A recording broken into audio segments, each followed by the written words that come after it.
Bien. Bonsoir les amis, bonsoir tout le monde. J'espère que vous allez bien. Voilà, ce soir nous allons continuer nos séries de formations sur le même programme Pack complet bâtiment R+10, 6 sur un radier général.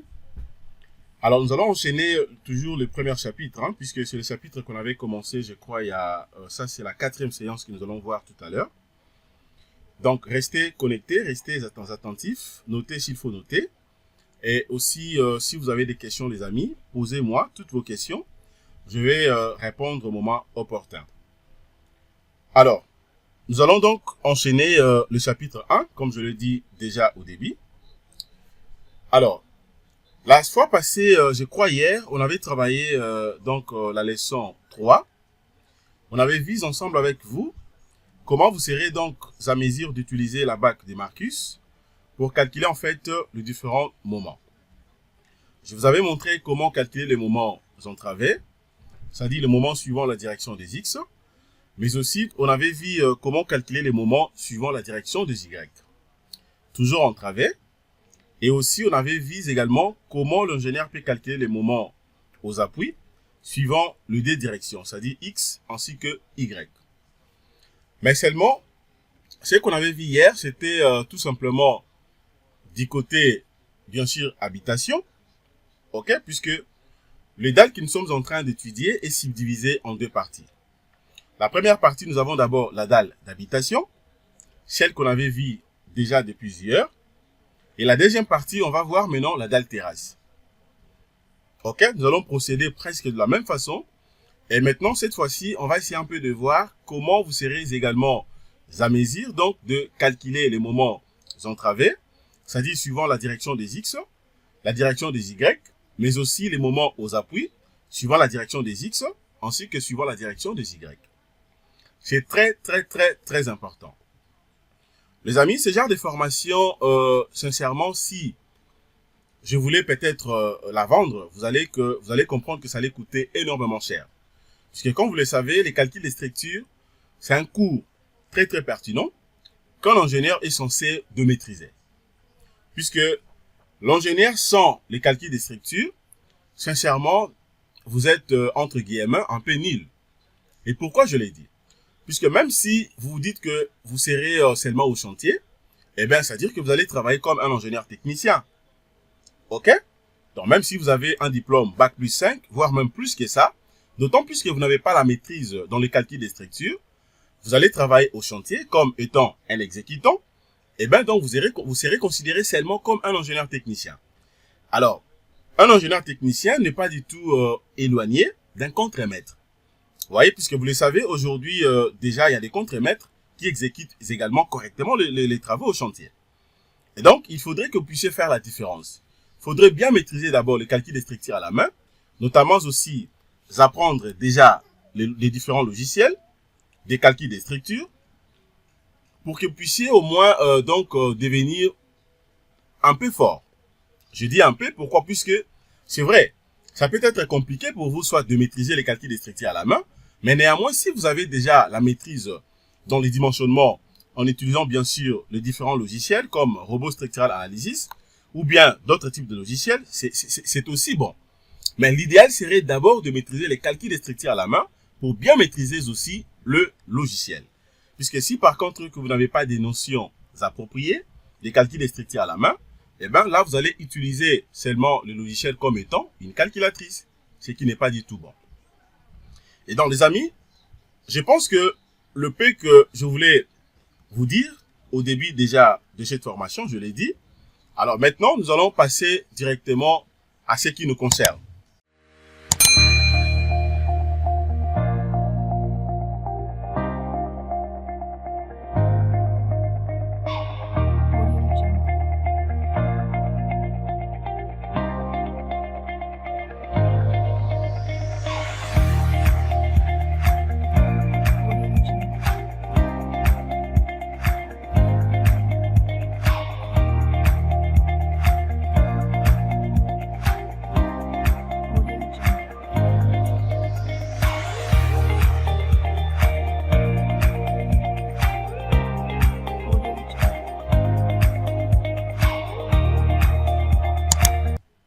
bienvenue sur Ginkonga Tutoriel et grandissons ensemble.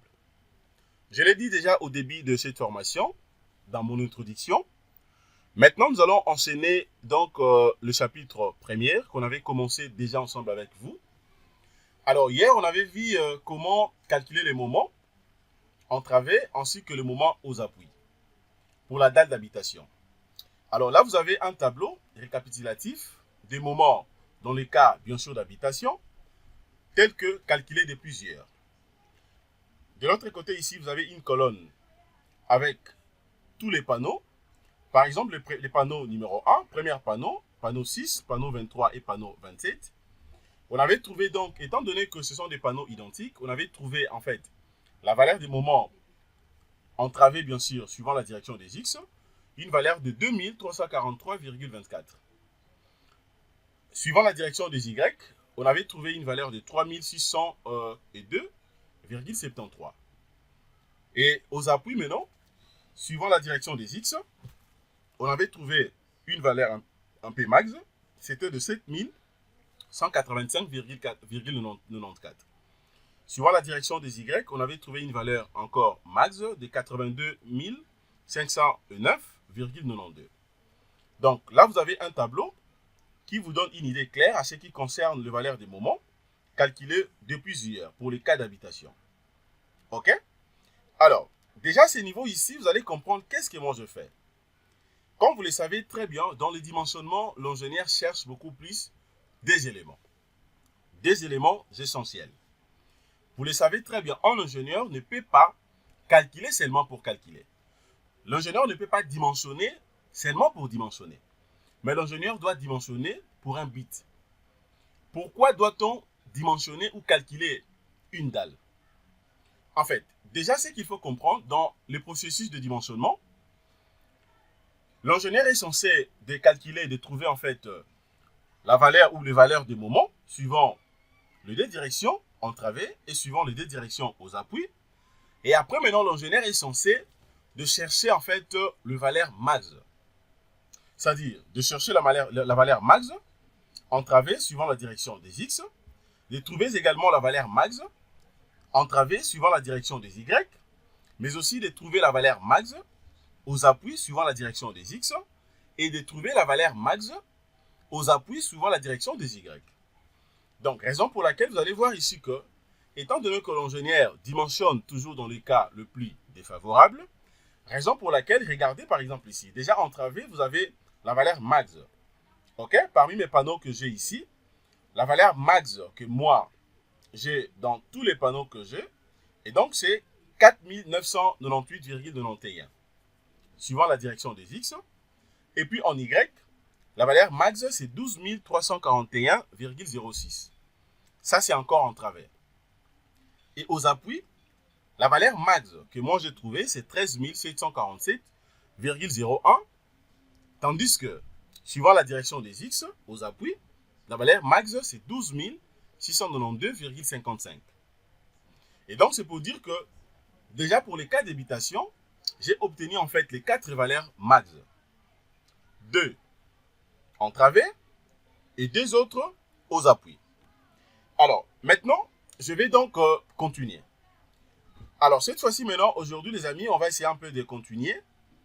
Maintenant, nous allons passer dans le cas de la toiture terrasse. La même procédure. Donc, je pense que ça ne vaut pas la peine de traîner puisque c'est la même procédure, ce qu'on avait vu hier. Alors, pour les cas de panneaux numéro 1, 6, 23 et 27, ce sont des panneaux identiques. Comment maintenant je serai à mesure, justement, de calculer les moments? Avant cela, je commence d'abord par les commencements, comme on avait vu hier. Je vais trouver d'abord l'alpha. On avait dit hier que pour trouver l'alpha, c'est beaucoup plus simple. L'alpha, ce n'est qu'un rapport qui existe entre, OK, la valeur, c'est-à-dire le LY, qui est donc ici, les 3 mètres, sur le LX, qui est donc les 4 mètres. Donc, je prends 3 mètres sur 4 mètres. Dès que je calcule, eh bien, je trouve directement la valeur de 0,75. Alors, maintenant, pour me rassurer si la dalle va porter dans un seul sens ou dans les deux sens, Alors, je dois vérifier maintenant le rapport entre la valeur trouvée, les alpha, si c'est supérieur ou inférieur ou égal à 0,4. Alors, une fois que je vérifie, je me rends compte que la valeur des alpha trouvée ici, c'est une valeur max 0,75 qui sort encore une fois de plus supérieure à 0,4. Donc, d'où, par rapport à ces cas, attendez, je peux encore calculer ensemble avec vous, récalculer, pour que vous puissiez voir que c'est exactement la même valeur, 0,75. Et donc, c'est pour dire que dans ces cas ici, la dalle porte dans les deux sens. Alors là, maintenant, je vais calculer directement le ρ. Pour les ρ, exactement, c'est ce qu'on avait dit hier. Ça sera maintenant le Lx que je vais diviser par le Ly. Le Lx, c'est les 4 mètres. Ly, c'est 3 mètres. Et donc, je vais le récalculer également. Donc, j'aurai 4 mètres que je vais diviser par les 3 mètres. Voilà, donc moi, je prends ça en centimètres, mais il faut comprendre que c'est donc en mètres. 1,33. Alors, dès que les ρ est trouvé, là, maintenant, je vais vérifier tout simplement au niveau de la bac. OK? Encastré des deux côtés et libre des deux côtés. Vous venez rapidement ici. La valeur trouvée, 1,33. Je m'en vais au niveau de la bac. Je vais d'abord chercher la configuration du panneau. Et donc, c'est ça. Donc, doublement encastré et doublement libre. La valeur trouvée, c'est 1,33. Donc, c'est 1,3. Les Kx, une valeur de 0,015, Ky 0,041, Kx', ok, 0,046, Ky' 0,094. Donc, c'est les valeurs que vous voyez ici. Voilà, 0,094. Alors, à partir d'ici, je peux que remplacer. Donc, dès que je remplace, la même procédure, eh ben, je trouve maintenant la valeur de mx, max, dans le moment suivant la direction des x, une valeur de 2391,48 Nm. La direction de y, je trouve une valeur de 3676,90 Nm. Alors, là, directement, j'en passe. Je fais la même chose également en travers. Je cherche la valeur de x, ainsi que la valeur des y. Alors, après ça, maintenant, qu'est-ce que je fais? Je passe directement au panneau numéro 2, 5, 24 et 6. La procédure reste la même. Je calcule d'abord l'alpha, c'est-à-dire le Ly sur Lx. Je trouve la valeur de 0,6 qui est supérieure à 0,4.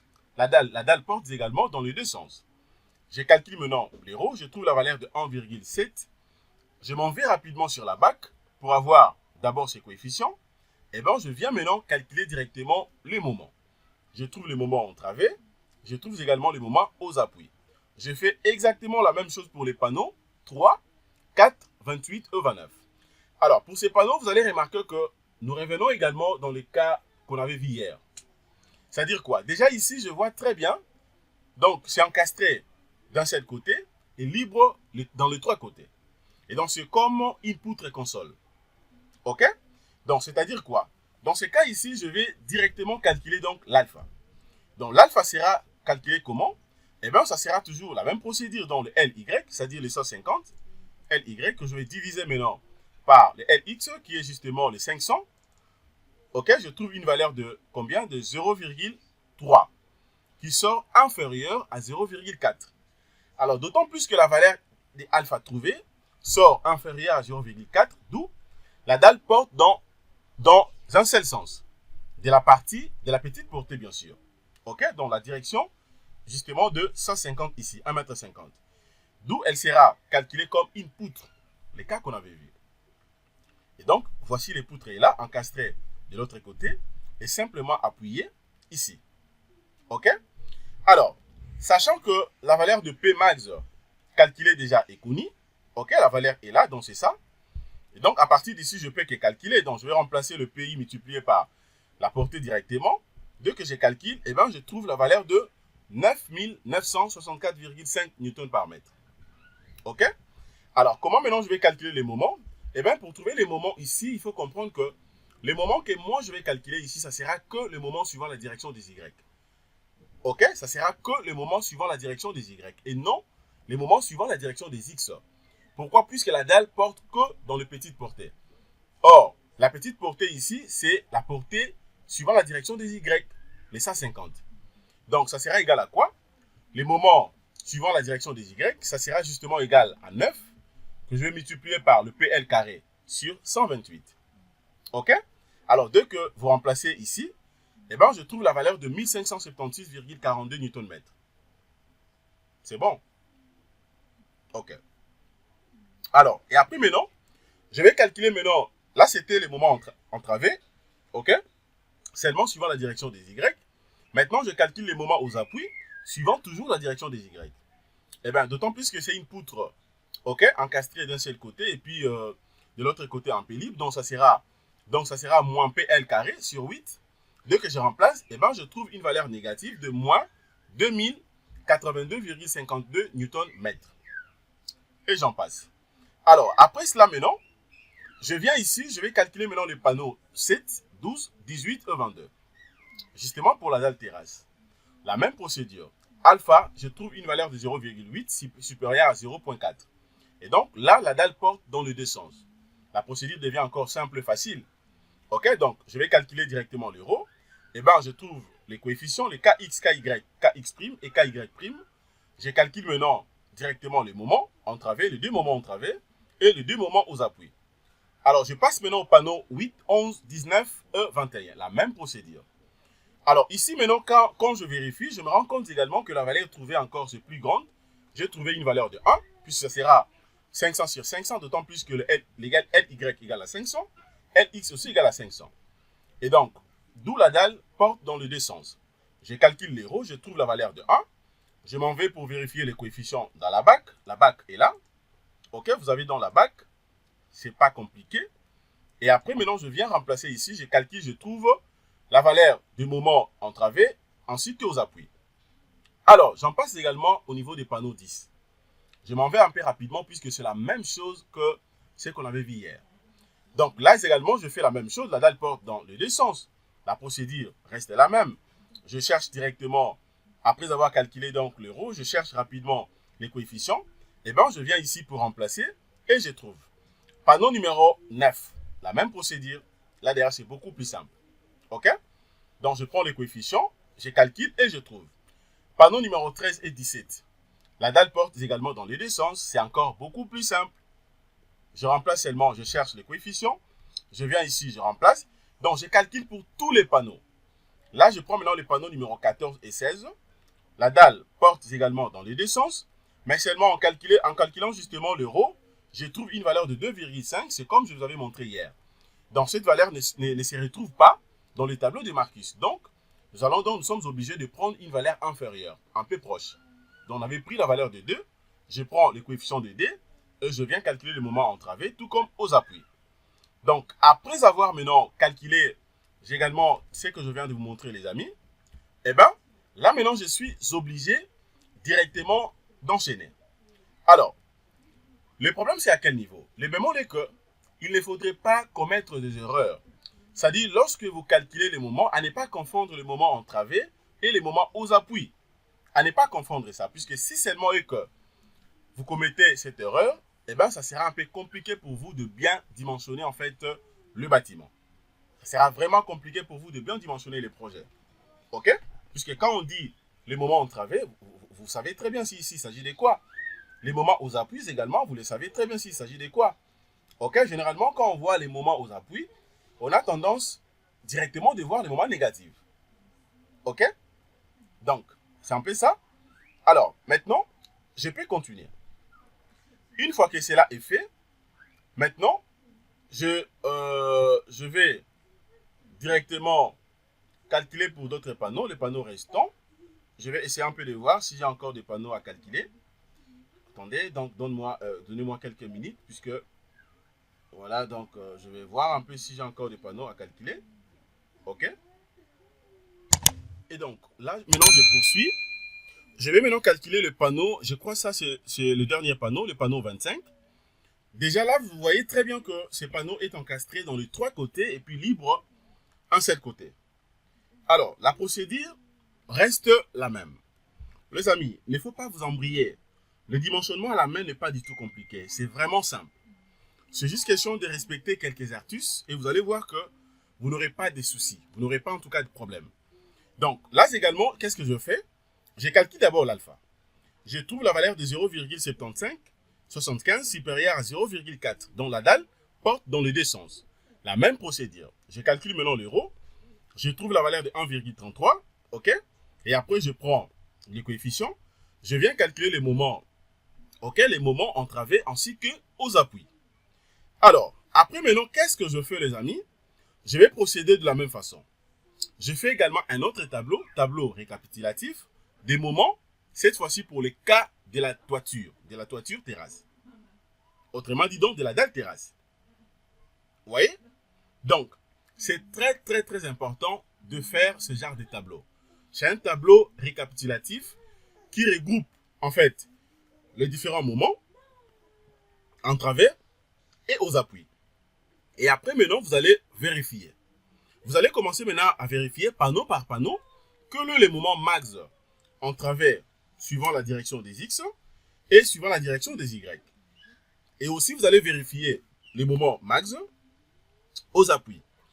Par exemple, pour mon cas ici, alors déjà, vous allez voir que pour les cas de panneaux numéro 3, 4, 28 et 29, ici, on n'avait pas trouvé, donc on n'avait aucune valeur suivant la direction des X. Les moments suivant la direction des X n'existaient pas. D'autant plus que déjà les panneaux portés dans un seul sens, on avait calculé ça comme une poutre. OK? Suivant bien sûr la petite portée. Le LY. Raison pour laquelle la valeur des moments, c'est seulement suivant le LY. Donc là, après vérification, je me rends compte que pour la dalle toiture, pour la toiture terrasse, le moment max entravé, donc la valeur est de 5101,82. Tandis que suivant la direction des Y, le moment entravé, c'est 4982,25. Et alors, aux appuis, le moment max, suivant bien sûr les X, c'est 14030,02. Et suivant la direction des Y, aux appuis, c'est 12953,85. Alors, déjà, ces niveaux, avant même de continuer, avant de calculer maintenant les armatures, déjà, je pourrais vous poser une question. Si vraiment vous avez très bien suivi déjà cette formation, depuis qu'on a commencé ce chapitre 1, sur la date bien sûr, entre les moments entravés et les moments aux appuis, entre les deux, c'est-à-dire entravés et aux appuis. Est-ce que, pouvez-vous me dire là où on a trouvé le plus grand moment? Est-ce que c'est entravé ou bien c'est aux appuis? Et pourquoi? Ok, ça c'est une question que je vous pose. Pouvez-vous me dire pourquoi on a trouvé, dans quelle partie c'est entravé ou bien aux appuis? C'est là où on a trouvé dans le moment max et pourquoi? Ça c'est une question. Alors, après ça maintenant les amis, je peux également enchaîner. Voilà, là maintenant je vais passer directement au calcul des armatures. Le calcul des armatures c'est très simple. Une fois que les moments max sont connus, entravés, tout comme aux appuis, eh bien, je peux maintenant passer directement au calcul des armatures. Alors, le premier point, avant de calculer les armatures, il faut comprendre d'abord les caractéristiques de matériaux. Quels sont les matériaux à utiliser ici? Eh bien, vous le savez très bien, il s'agit justement d'une structure en béton armé dont on aura besoin que, ok, du béton, mais aussi de l'acier. Les deux matériaux principaux, béton et acier. Dans le point A, nous allons voir d'abord pour les bétons. Pour les cas des bétons ici, nous allons utiliser le FC28 qui est égal à 25 mégapascales. Donc, on a utilisé la capacité, disons comment le matériau comme béton, on prend la résistance caractéristique. Donc, ça sera le 25 mégapascal. OK? Donc, ça représente tout simplement la résistance caractéristique du béton, bien sûr, à la compression, à 28 jours. OK? Donc, c'est comme ça qu'il faut comprendre ça. Si vous voyez, par exemple, qu'on vous dit que béton FC28 égale à 25 mégapascal, c'est-à-dire ça représente la résistance caractéristique du béton à la compression à 28 jours. Alors, maintenant, les coefficients de sécurité du béton. Alors, le point B, concernant maintenant l'acier, qu'est-ce que nous allons faire? Pour l'acier, nous allons utiliser le Fe égal à 400 mégapascal. Donc, le Fe égal à 400. Ça représente tout simplement la limite élastique de l'acier de nuance Fe et 400. Ok, puisque vous le savez très bien.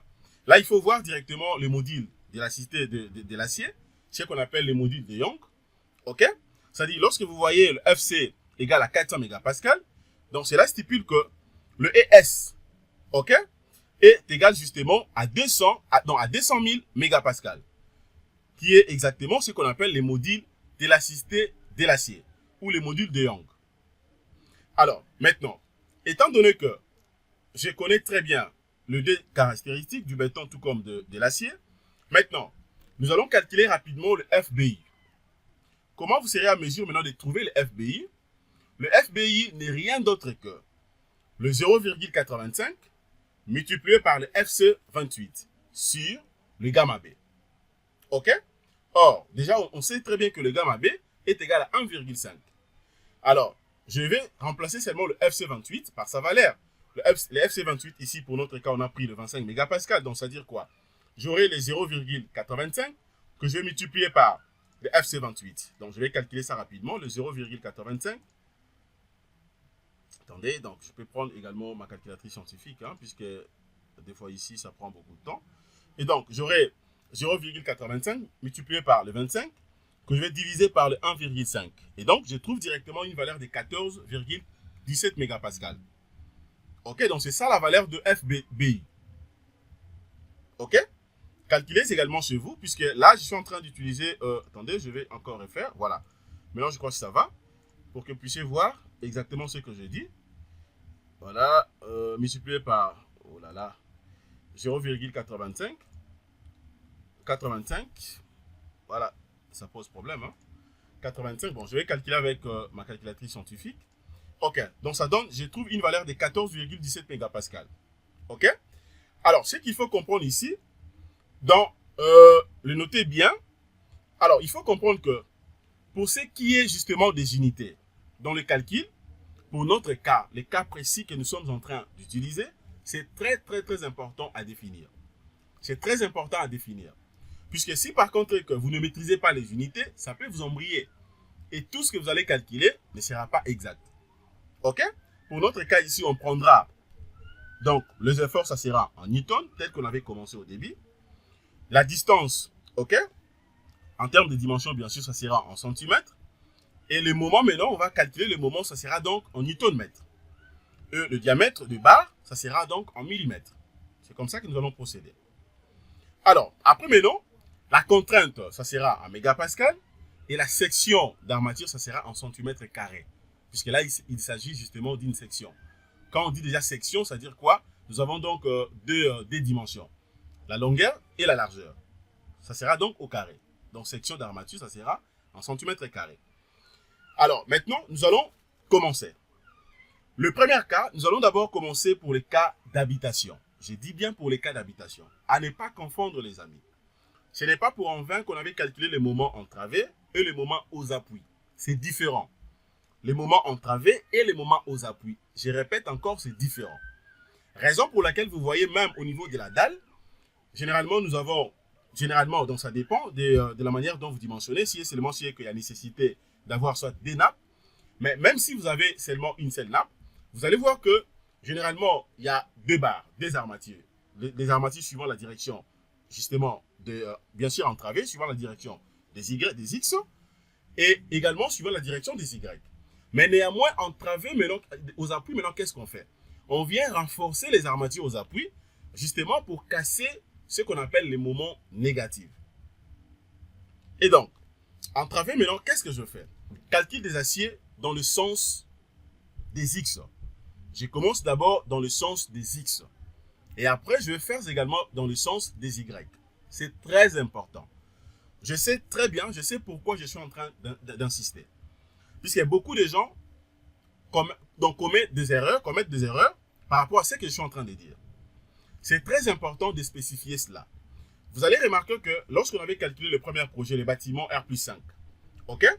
Il y a quelques aspects que j'avais signalés déjà dorénavant. Mais dans ces projets, d'autant plus que c'est un projet beaucoup plus complexe, un bâtiment R+10, OK? Donc c'est ici également que je suis obligé de préciser d'autres trucs. Puisque lorsqu'on avait vu le premier projet, j'ai reçu des questions, excusez-moi, mais que moi je trouve un peu banales, terre à terre pour un ingénieur. D'autres personnes me posaient des questions, le UBI représente quoi? Vous voyez? Raison pour laquelle cette fois-ci, je me suis dit que non, c'est très important pour moi de pingler, voire même les titres, pour vous donner en fait une idée claire de tout ce que nous sommes en train de faire. Or, le MUBI représente tout simplement les moments réduits. C'est seulement les moments réduits. OK? Alors, maintenant, pour les cas de calcul des aciers dans le sens des X, les cas d'habitation, le premier point d'abord en travers. Alors, après avoir calculé les moments en travers, les moments max dans les tableaux récapitulatifs que je vous avais montré, OK? On avait vu que le moment max, le MX, qui est égal également à MU, était donc de 4998,91 Nm. Alors, maintenant, le premier point.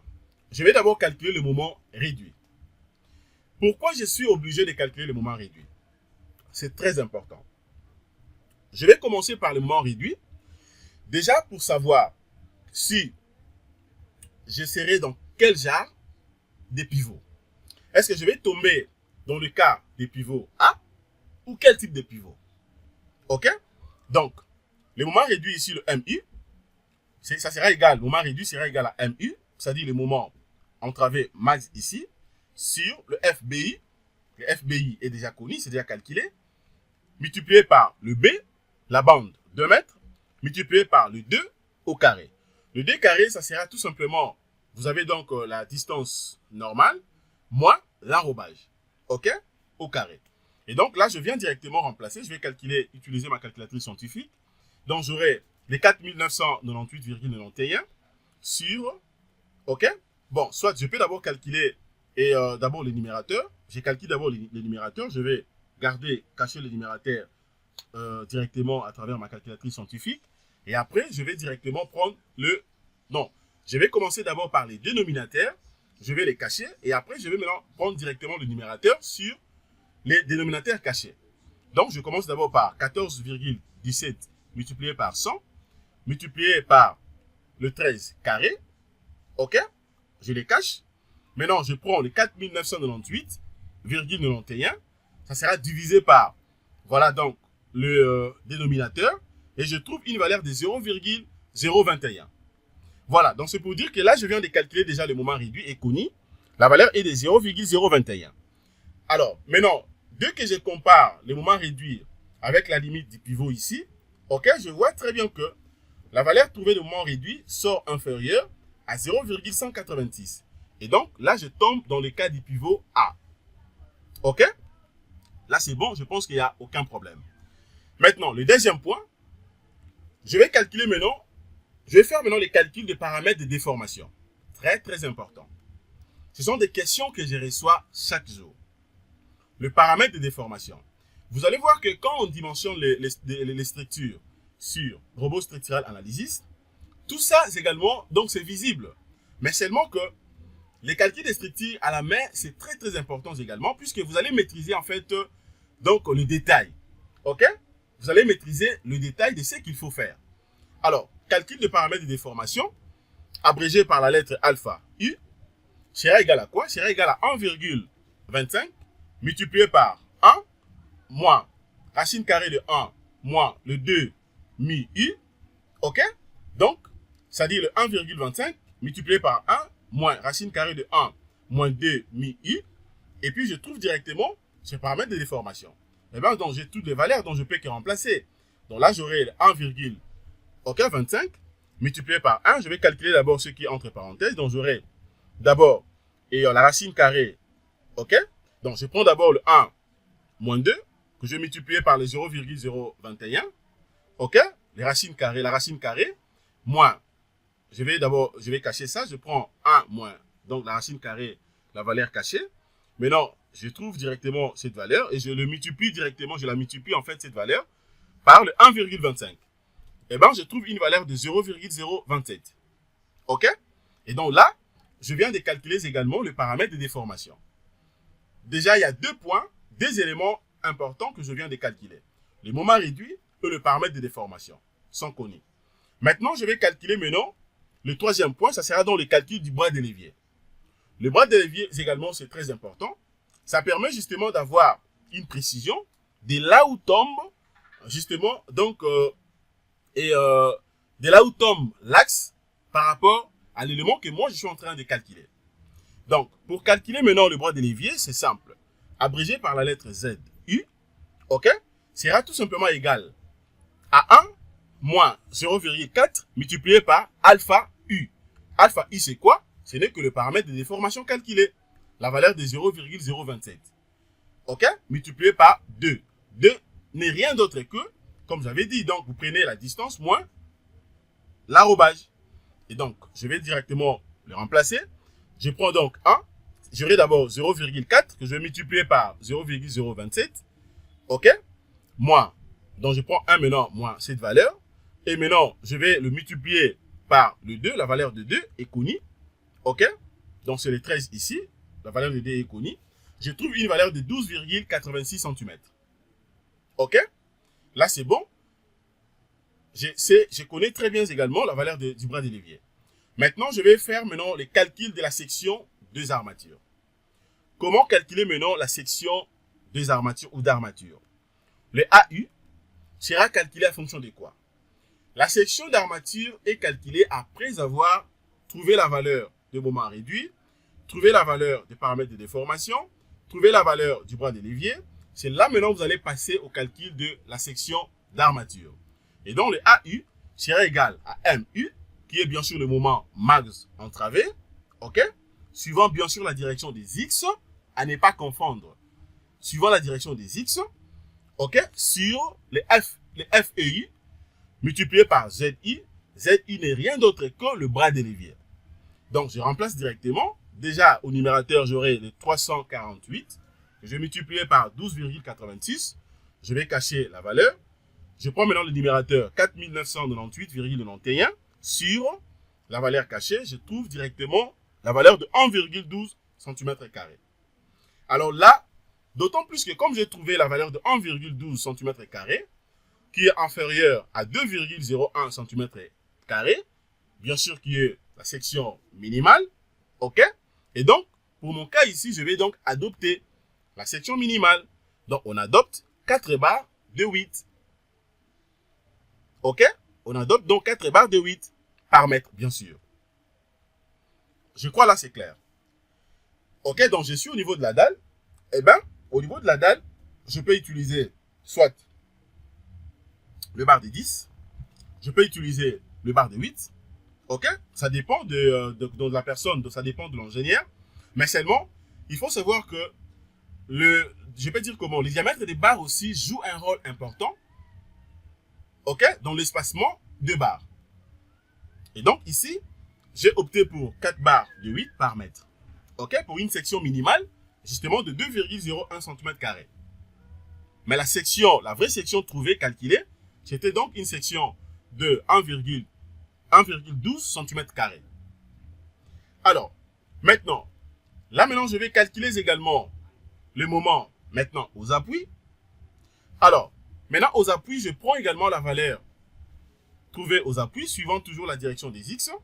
Comme le moment, j'avais calculé d'abord suivant la direction des X, moment entravé. Là également, je fais la même chose. Donc, la valeur max trouvée ici, c'était de 13 747,01. Une valeur beaucoup plus importante. Et donc, je vais commencer d'abord par le calcul de moment réduit. C'est simple, la même procédure. Et donc, le MBI, le IBI, égale à MI sur FBI multiplié par B multiplié par D carré. Je remplace, je trouve la valeur de 0,057. Ok, donc je tombe toujours dans le pivot A.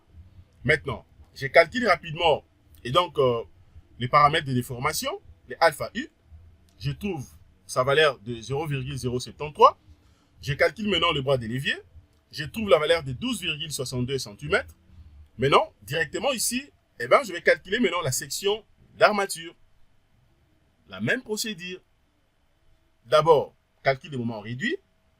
Calcul, ok, donc de paramètres de déformation.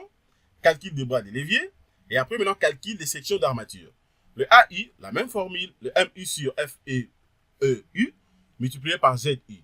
Je remplace directement, et ben, je vais calculer. Donc, au dénominateur, j'aurai 348 multiplié par 12, donc 12,62. Je trouve la valeur. Au numérateur, 13 747,01. Et ben, je trouve une valeur de 3,13 cm². OK? Soit, je prends 7 barres de 8 par mètre avec une section de 3,52 cm². OK? Et donc, c'est bon. J'évolue. Alors, là, maintenant, je viens de terminer, donc, je viens de terminer, justement, les calculs.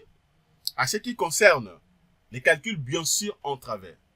Je reprends, en travers et aux appuis. OK? En travers et aux appuis, suivant la direction des X.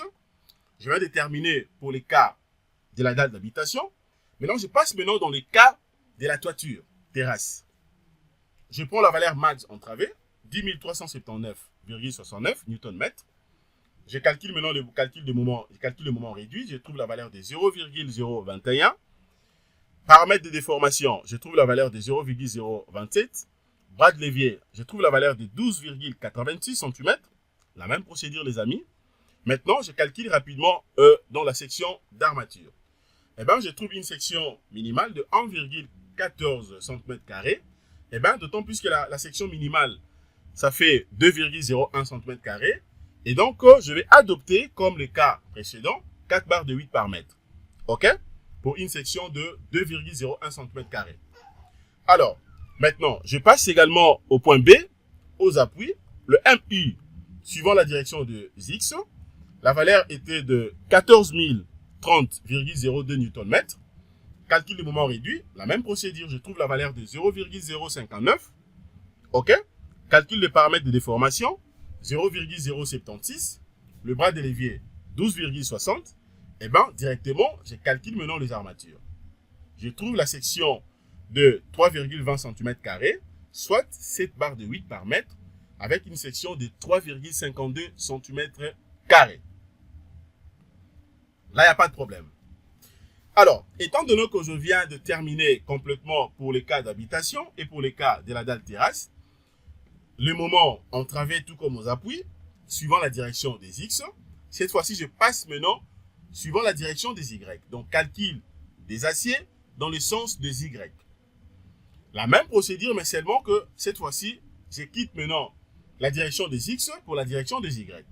Donc, d'abord en travers, suivant la direction des Y, donc la valeur, on avait trouvé 12 341,06.